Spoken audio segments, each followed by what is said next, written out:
ओम श्री परमात्मने नमः. ज्ञानदेवांचा आत्मसंवाद प्रकरण 3 वाचा ऋण परिहार.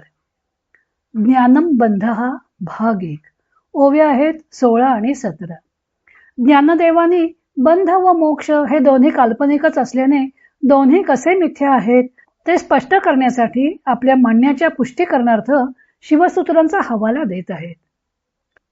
ज्ञानदेव म्हणतात, आणि ज्ञान बंधू ऐसे शिवसूत्राचे मिसे म्हणितले असे सदाशिवे. ज्ञानही बंधच आहे असे शिवसूत्र नामक ग्रंथात भगवान शंकराने स्पष्ट म्हटलं आहे. आणि वैकुंठाचे सुजाणे ज्ञानापासी सत्वगुणे बांधीजे हे बोलणे बहु केले. आणि वैकुंठातल्या विष्णूने सुद्धा सत्वगुणाच्या योगाने ज्ञानाच्या पाशात जीव बांधला जातो असा उपदेश विस्ताराने केलेला आहे.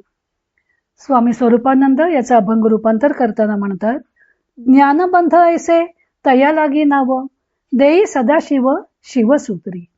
आणि गीते माझी देवतो श्रीकृष्ण विस्तारे करन हेची बोले. की तो सत्वगुण सुख ज्ञान पाशी ठेवितो जीवासी बांधोनिया. ज्ञानदेवानी अमृतानुभव हा ग्रंथ आपल्याला जो अमृत स्वरूप असा अनुभव आला तो मांडण्यासाठी लिहिला आहे.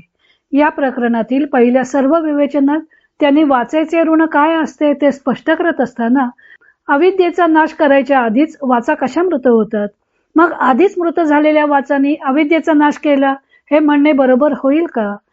4 वाचा वास्तविक मृत होत नसून त्या पुन्हा तत्वज्ञान प्रदीप्त करून कशी संजीवनी प्राप्त करतात. अविद्या असते तोपर्यंत जीवाला बंध असतो व विद्या अथवा ज्ञान प्राप्त झाले की त्याची त्या बंधातून सुटका होऊन त्याला मोक्षप्राप्ती होते असे जे म्हटले जाते ते कसे फोल आहे. या अविद्येनेच बंध मोक्षाचे प्रस्थ कसे माजवले आहे ते सर्व पहिल्या 15 ओव्यात त्यांनी स्पष्ट केलं. सर्वांची तर अशी समजूत असते की अज्ञान जाऊन ज्ञानप्राप्ती झाली की आपल्याला खरे तत्व कळले, त्यामुळे सगळे ज्ञानप्राप्तीसाठी यत्न करत असतात. ज्ञानादैव तू कैवल्यम, ज्ञानामुळे कैवल्य प्राप्ती होते. किंवा सर्वम कर्माखिलम पार्थ ज्ञाने परिसमाप्यते, सर्व कर्मांचा शेवट ज्ञानात होतो असे भगवंत सुद्धा गीतेत म्हणतात. मग ज्ञान हे बंधात्मक कसे ठरते असा प्रश्न कोणाच्याही मनात उत्पन्न होईल. मुळात बंधच नाही तर मोक्ष खरा कसा असेल असे आपले मत ज्ञानदेवांनी मांडले. त्यामुळे हे नवीनच मत ज्ञानदेव प्रचलित करत आहेत का अशी कोणाला शंका येत असेल तर ज्ञानदेवांनी त्या शंकेचे या 2 ओव्यात निराकरण केले आहे. प्रथम ज्ञानदेव शिवसूत्रांचा हवाला देतात. ज्ञानदेव सांगतात की ज्ञान हाही बंधच आहे असे भगवान शंकरांनी शिवसूत्रात सांगितलं आहे. वसुगुप्तांनी काश्मीरी शैव दर्शनावर आधारित 9व्या शतकात शिवसूत्रे हा ग्रंथ लिहिला. त्यांनी स्वप्नात झालेल्या परमशिवाच्या दृष्टांतानुसार श्रीनगर जवळील महादेवगिरीवर एका मोठ्या शिलेवर कोरलेली ही सूत्रे शोधून काढली. विश्वाची उत्पत्ती, स्थिती व संहार करण्याचे कर्तुम अन्यथा कर्तुम असे सामर्थ्य असणारे जे परमतत्व ते शिव, त्या शिवस्वरूपाचे विवेचन करणारी, त्याच्याशी अद्वैत्व साधण्याचा योगमार्ग विशद करणारी ही सूत्रे आहेत. म्हणून वसुगुप्तांनी या संग्रहास शिवसूत्रे असे नाम दिले आहे. पृथ्वीवर सर्व काही शिवस्वरूप असल्यामुळं वास्तविक बंध व मोक्ष यात अंतर नाही, परंतु जीव अज्ञानामुळे व मोहामुळे बंध व मोक्ष या कल्पना उराशी बाळगतो. बंध मोक्षो न भिद्येते सर्वत्रैव शिवत्वतः सर्वेषां साच संसारो बंध मोक्षावत स्थितौ प्रतिती मात्रमेवात्र तावता बंध मोक्षता तदात्मत्वे नास्ति बंधस्तदा भावान्न मोक्षता. सर्वत्र शिवत्व नांदत असल्यामुळं त्या परमतत्वाशी तादात्म्य पावल्यावर सुख दुःख बंध मोक्ष चैतन्य जड हे शब्द एकार्थकच होतात.